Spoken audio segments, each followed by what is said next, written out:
Cruz Beckham, the youngest scion of the iconic Beckham family, has been making waves in the music scene with a blend of youthful enthusiasm and a clear nod to indie rock influences from the mid-2000s. On a vibrant Wednesday evening, Cruz found himself immersed in the electric atmosphere of London's O2 Arena, where the beloved indie band the Kooks delivered what many attendees hailed as the pinnacle of their two-decade-long career. The arena pulsed with energy as thousands of fans swayed to the band's signature sound, a mix of jangly guitars, heartfelt lyrics, and anthemic choruses that have defined a generation of British alternative music. For Cruz, this wasn't just a concert, it was an opportunity to bridge the gap between admirer and artist, rubbing shoulders with the very musicians whose work has undoubtedly shaped his own burgeoning style. Accompanied by his girlfriend, the striking Brazilian model Jackie Apostel, Cruz navigated the throngs of excited concertgoers with a mix of wide-eyed wonder and budding confidence. Jackie, known for her poised presence in the fashion world and her supportive role in Cruz's creative endeavors, added a touch of glamour to the evening. She turned heads in a daring, plunging spotted dress that accentuated her lithe figure, the bold print catching the dim lights of the venue like stars in a night sky. As the couple made their way backstage after the main set, the air was thick with the scent of sweat-soaked stage gear and the faint hum of post-performance adrenaline.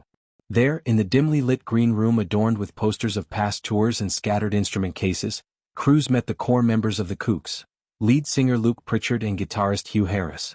The encounter was captured in a series of candid Instagram photos that Cruz eagerly shared with his growing legion of followers. In one shot, he's grinning ear to ear, clinking champagne flutes with Pritchard, whose casual demeanor belied his status as a rock veteran. Pritchard sported a simple t-shirt emblazoned with the enigmatic numbers October 24, 25, a date that insiders whisper could align with the release of Cruz's eagerly anticipated debut album. The image exudes a sense of mentorship, with Pritchard's knowing smile suggesting he's imparting wisdom gleaned from years on the road, tips on crafting hooks that stick, navigating label politics, or simply surviving the relentless touring circuit. Beside them, Hugh Harris leans in, his guitar-calloused hands gesturing animatedly, perhaps demonstrating a riff or sharing stories of wild nights in dingy venues that birthed the Kooks' breakout hits like She Moves in Her Own Way and Naive. This backstage rendezvous wasn't mere fanboying. It felt like a rite of passage for the 20-year-old aspiring musician. Cruz, dressed in a fitted black ensemble that highlighted his athletic build from years of soccer training under his father's watchful eye, appeared utterly at ease. His posture, relaxed yet attentive, spoke volumes about his genuine passion for the craft. As they toasted, laughter echoed off the walls, a momentary escape from the pressures of fame that come with the Beckham surname. Jackie hovered nearby, her hand occasionally brushing Cruz's arm in quiet encouragement, a subtle reminder of the personal support system bolstering his dreams. But the evening held one more serendipitous surprise for Cruz.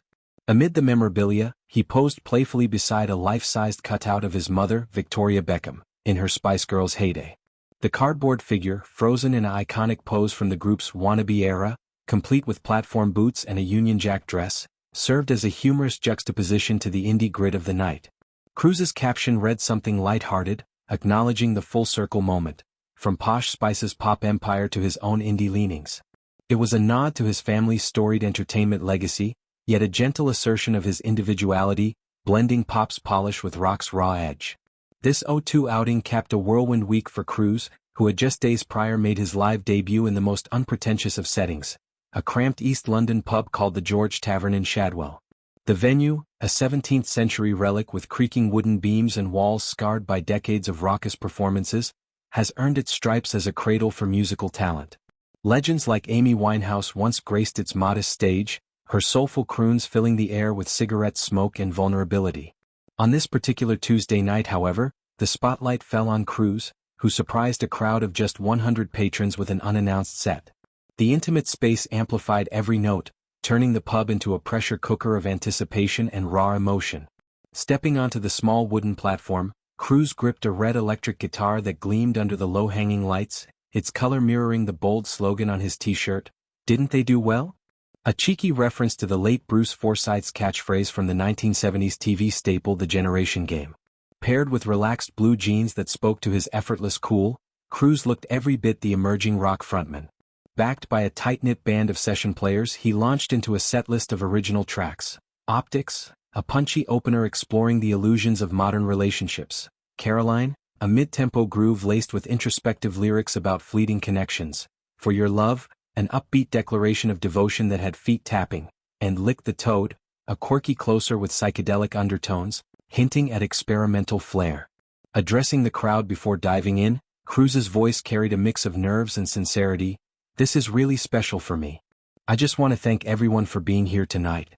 The audience, an eclectic mix of local music enthusiasts, industry scouts, and a smattering of curious fans who'd caught wind via social media whispers, erupted in cheers.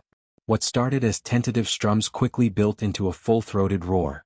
Cruz's voice, gravelly yet melodic, reminiscent of Oasis's Liam Gallagher filtered through a contemporary lens, filled the room. His guitar work was competent, fingers flying across the fretboard with the precision of someone who's logged countless hours in home studios, perhaps in the shadow of his parents' sprawling Hertfordshire estate. An industry insider who witnessed the gig firsthand later reflected on the performance's electric charge. Cruz was a little nervous at first, the way any newcomer would be in a room this small and unforgiving, they shared. But once he hit the opening chords of Optics, something clicked. The crowd went wild, singing along to choruses they'd only just heard, spilling pints in the crush to get closer to the stage. The source drew parallels to the halcyon days of Britpop revivalists, likening Cruz's sound to the infectious, guitar-driven anthems of the Kooks themselves or the brash energy of Kaiser Chiefs. I describe his style as catchy indie landfill, they quipped, evoking the genre's unpretentious charm, songs built for festival fields and late-night drives, unburdened by overproduction.